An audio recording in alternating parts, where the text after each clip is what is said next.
War has a way of revealing truth. When conflict erupts in Iran, when the Strait of Hormuz becomes a flashpoint, when global tensions threaten to explode into something bigger, suddenly everything clarifies. The things you were stressed about last week, they don't matter anymore. The argument you had, irrelevant.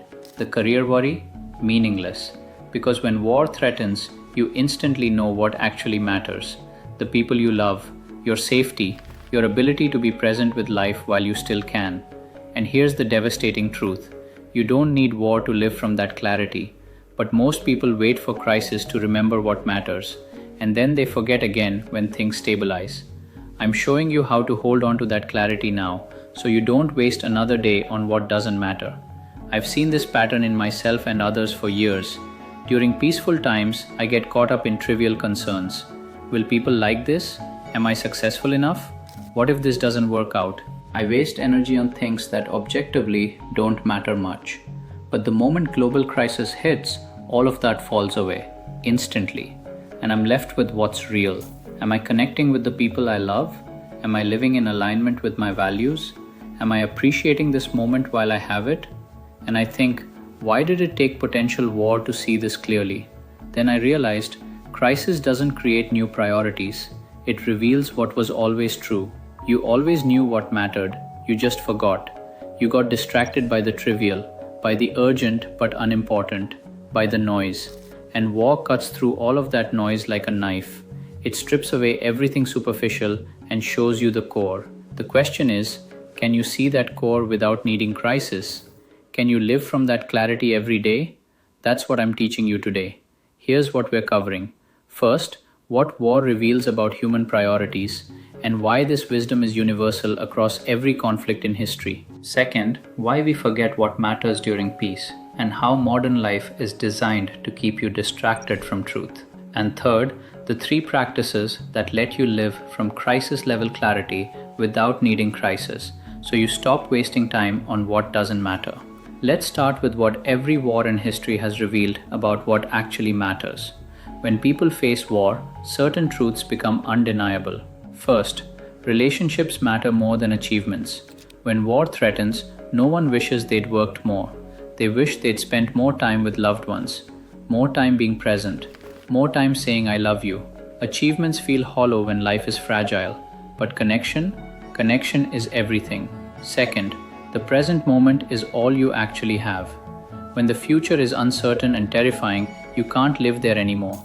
You're forced into now, into this meal, this conversation, this breath, because you don't know if there will be a tomorrow.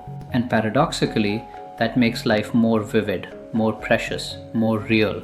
You stop sleepwalking through your days and start actually living them. Third, most of what you worry about is meaningless. That email you stressed about doesn't matter. That person's opinion, irrelevant. That minor failure, insignificant. When war threatens, the trivial reveals itself as trivial, and you wonder why you ever gave it so much energy, why you let it steal your peace, why you prioritized it over what's real.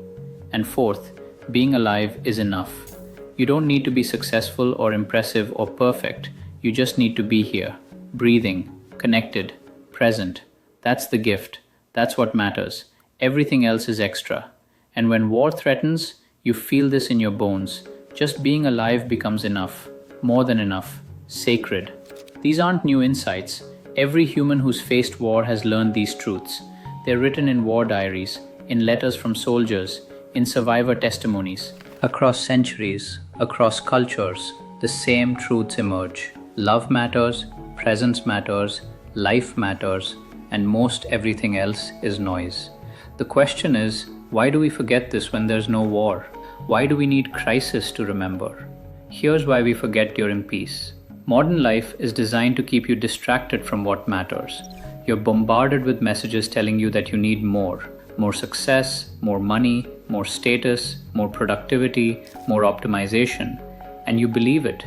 You chase these things. You stress about them. You sacrifice connection and presence for achievement. And you forget, none of this actually matters in the end. The culture you live in profits from you forgetting what matters. If you remembered that connection and presence are enough, you'd stop buying things to fill the void. You'd stop chasing status that doesn't fulfill you. You'd stop working yourself to death for achievements that feel hollow. The whole system depends on you staying distracted, staying hungry, staying disconnected from the truth that you're already enough, that life is already precious, that love is already here. And your ego resists this truth too.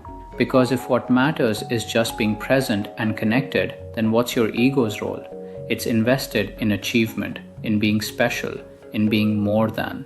So it keeps you focused on the trivial, on what you lack, on what you need to become. It resists the simple truth. You're already whole. Life is already happening, and that's enough. Your ego doesn't like that message, so it keeps you distracted. But war strips all of that away. Suddenly the cultural messages feel empty, the ego's concerns feel petty, and you're left with raw truth.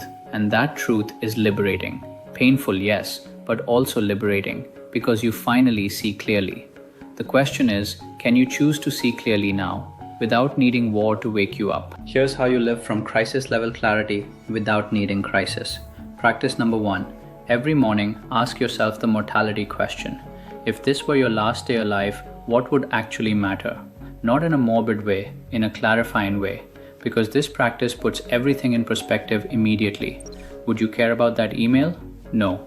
Would you stress about that minor conflict? No. Would you waste time on things that don't align with your values? No. You'd spend time with people you love. You'd be present. You'd appreciate being alive. You'd focus on what's real. So you start each day with this question, and you let it guide your choices. When you're about to stress about something trivial, you ask, would this matter on my last day? If the answer is no, you release it. You don't give it your energy. You redirect to what would matter, to connection, to presence, to appreciation. This isn't about being morbid, it's about living from truth, about remembering what's real before crisis forces you to. Practice number 2. Protect time for what matters like your life depends on it. Because it does. Most people say relationships matter most, but then they sacrifice relationship time for work, for obligations, for things that don't actually matter. They say presence matters, but they're always distracted, always thinking about the next thing, never fully here. They say life is precious, but they sleepwalk through it, checking boxes, going through motions, not actually living. So you protect time for what matters. You schedule it. You make it non-negotiable. Time with loved ones? Protected. Daily practice that keeps you present? Protected. Activities that make you feel alive? Protected. And everything else has to work around those priorities, not the other way around. Because if you don't protect what matters, it will get crowded out by what doesn't, every time. And you practice full presence during that time. When you're with loved ones, you're actually with them. Phone away, mind here, eyes meeting theirs, words landing, connection real. Not distracted by work or worries or what's next. Just here, with them. Because that's what matters. That's what you'd regret not doing if war came.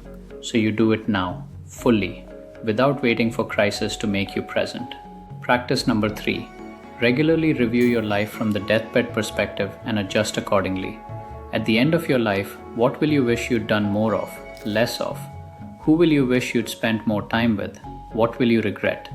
You don't actually need to be on your deathbed to know these answers. You know now. So you review regularly, maybe monthly. You sit down and ask, am I living in a way I'll be proud of? Am I spending my time on what actually matters? Or am I distracted by noise? And you adjust, you course correct, you cut things that don't align, you add things that do. You're not waiting for someday. You're living from your values now. Because war teaches this. Someday might not come. All you have is now. And if you're not living from what matters now, you're wasting it. You're squandering the gift. And you don't get this time back. This practice isn't depressing, it's liberating, because it frees you from wasting energy on what doesn't matter. It gives you permission to say no to obligations that don't align, to prioritize connection over achievement, to choose presence over productivity, to live from truth instead of from cultural programming. That's freedom. Here's what I want you to understand. You don't need war to know what matters. You already know. Right now, you know. The people you love, the moments of connection, the experience of being alive. This is what matters. Everything else is noise. But you forget. You get distracted.